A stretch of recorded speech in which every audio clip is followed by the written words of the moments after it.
In the NBA, there's players who enter the league and immediately make an impact. The NBA's now all-time leading scorer, LeBron James, is a guy who comes to mind, as well as the man who looks like he's locked up the 2023 Rookie of the Year award, Paolo Banchero. However, there's also guys who enter the league and require time and/or a change of scenery to fully reach their true potential. Brandon Ingram and De'Aaron Fox are two current names who come to mind for me personally.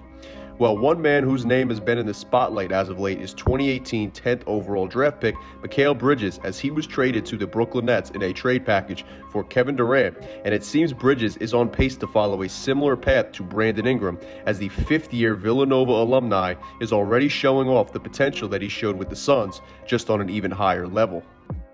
If you guys enjoyed the NBA or just the Brooklyn Nets, then make sure to hit that subscribe button and notification bell. In 2018, the Philadelphia 76ers drafted Mikal Bridges with the 10th overall draft pick. The 76ers looked like the perfect landing spot for Bridges, as he was born and raised in Philadelphia and had a mother who worked in the 76ers organization.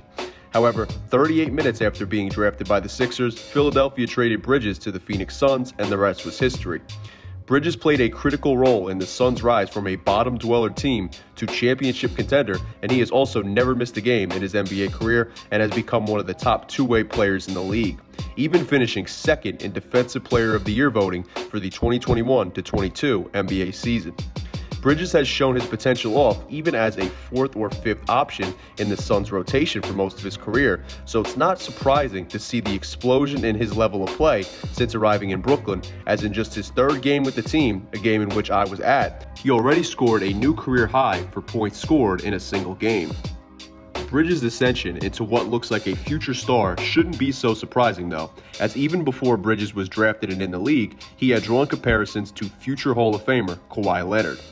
Bridges comes in at the same height and has a wingspan that's only 1 inch shorter than Leonard's, so as a player who excels on the defensive side of the ball as well, the comparisons are understandable, but definitely a bit too much to expect from Bridges.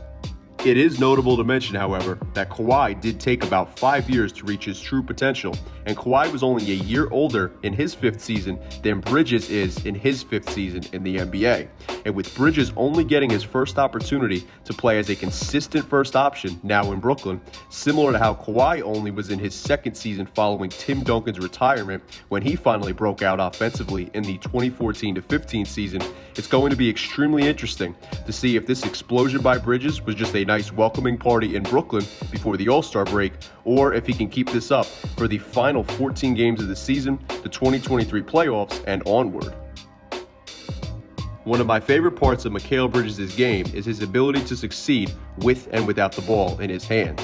As mentioned earlier, Bridges' short time spent in Brooklyn is the first time in his NBA career where he's run his team's offense. And even when a player such as Spencer Dinwiddie is hogging the ball and needs to find an open player to bail him out, Bridges has been able to do just that. His great basketball IQ, leadership, as well as his smart shot selection have been great and on display, not just since arriving in Brooklyn, but overall on the season. The Suns called on Bridges to step up as a leader as well as a first or second option offensively in the midst of their injuries this season, and of course, he's carried those traits over to the Nets since arriving in Brooklyn. Now, Bridges has shot 47% from mid-range and 46.8% from the field overall in the season, and in just the time since he's arrived in Brooklyn, Bridges has shot a field goal percentage of 54%. Bridges is not thought of as a lethal three-point shooter, but this season he's shooting 39.6% from beyond the arc, so nearly 40%, which ain't too bad whatsoever. If we just look at his numbers since arriving in Brooklyn though, as just mentioned, he's shooting 54% from the field to also go with a wild 57% shooting percentage from three-point range, along with exactly 25 points, 6.3 rebounds, 3 assists, 1.3 steals, and 1 block per game. So even if it is a small sample size, it appears he's clearly excelled as the first option in Brooklyn, despite his poor outing against the New York Knicks in his 2nd game as a member of the Nets, where he put up numbers of 7 points, 5 rebounds, 3 assists, 3 turnovers, and only shot 25% from the field. Another important thing to mention is Bridges is averaging the highest usage rating of his career, while his efficiency has still remained high. Bridges comes in with a usage rating of 19.4 while still putting up the second highest player efficiency rating of his career with a PER of 15.5. His true shooting percentage is down a bit, but based on his shooting numbers that we talked about a bit earlier, I'm not too sure if shooting is going to be an issue for Bridges.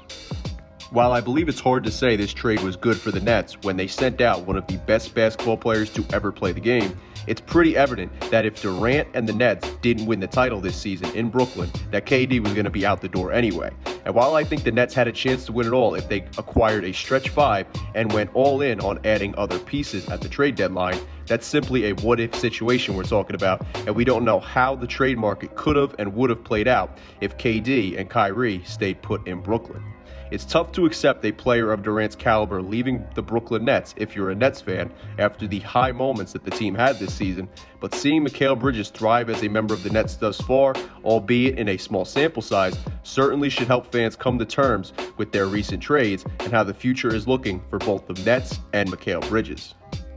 Nets head coach Jacque Vaughn mentioned that Mikal Bridges has emerged as a vocal leader in the Nets locker room since arriving in Brooklyn, and I believe that's something Nets fans should get excited about. With many players to put around Bridges to try and build a successful nucleus going forward, and the assets to either hand out in a trade or use in future NBA drafts, the Nets have many at-bats to try and swing for the players who can surround Bridges and only help him and this Nets team improve that much more going forward. There's still much to be answered going forward about this Brooklyn Nets team, but for the first time in a very long time, it seems that there's hope for the future of the Brooklyn Nets organization. I want to know, though, what you think about Mikal Bridges, the Brooklyn Nets future, or anything we talked about in the video down below in the comment section, so let me know your thoughts down below. If you liked the video, though, then please give it a like as it helps out a lot, and if you're a fan of the Nets or the NBA, then make sure to hit that subscribe button and notification bell to stay up to date with all the future content on my channel. Anyway, thank you guys so much for watching. I'm SCJ, and I am out. Peace.